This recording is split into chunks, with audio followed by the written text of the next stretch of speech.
This is a phone sent by a female soldier. She said the phone was damaged in the washing machine because her comrade forgot to take it out while washing her clothes. The after-sales service center said it required a motherboard replacement, costing 1,500 yuan. Her comrade insisted on paying for it. She sent it to me to see if it could be repaired without replacing the motherboard. If it couldn't be fixed, they'd opt for a new motherboard directly. We disassembled the motherboard, removed the motherboard clips, shielding covers, and heat dissipation stickers. Under the microscope, the water damage didn't seem too severe. Using a multimeter, we tested and found that the positive and negative terminals were short-circuited. It seems the problem is more complicated than it looks. Using a heat gun, we removed all the shielding covers from the motherboard. Under the microscope, we observed that over half the chips on the motherboard were corroded. First, we thoroughly cleaned the motherboard, then removed all the heavily corroded chips, cleaned up the solder pads of the removed chips. Some people quietly watch videos, but secretly like,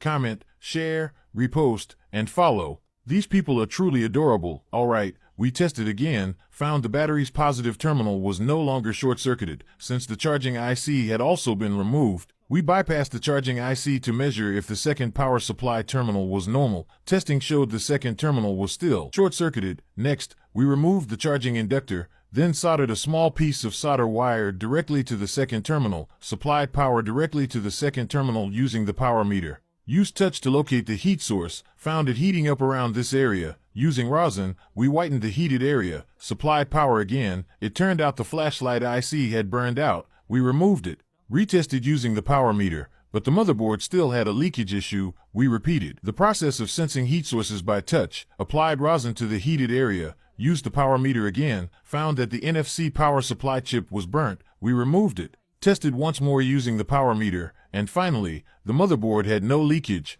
Next, we removed the solder wire, reinstalled the charging inductor, then installed the main power supply, auxiliary power supply, and charging IC one by one. For chips unrelated to booting, we temporarily left them uninstalled. We tested with the power meter again, pressed the power button. Finally, the current displayed the booting process. We then installed the display IC, placed the motherboard back into the casing for testing, pressed the power button. The screen lit up. Luckily, the screen wasn't damaged. The phone needed a battery to access the system. We activated the discharged battery, connected the battery, powered on, and tested again. The phone successfully entered the system. At this point, the data was saved.